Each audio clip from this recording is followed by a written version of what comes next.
In this video, I'm going to show you how to change address DMV New York. If you find this video helpful, please consider to like this video and subscribe to my channel. In saying that, let's just jump straight into the video. Okay, so before we start, we need to report your address change within 10 days. So New York state law requires you to notify the DMV within 10 days of any permanent address change if you have a driver's license, learner permit, non-driver ID, or vehicle registration. Then from here, we need to update your address online. So you can change your address online through your My DMV account. To access My DMV, you'll need a ny.gov ID. If you don't have one, you can create it.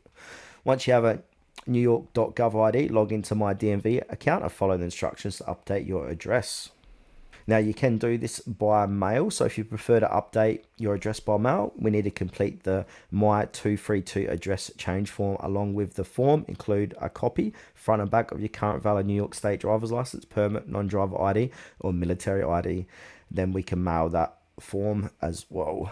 And another way we can try is just update your address in person. So if you don't want to do the other two options, you can also update your address in person at a local DMV office, but bring your current valid ID and any other required documents. To find a DMV office near you, use the DMV's office locator.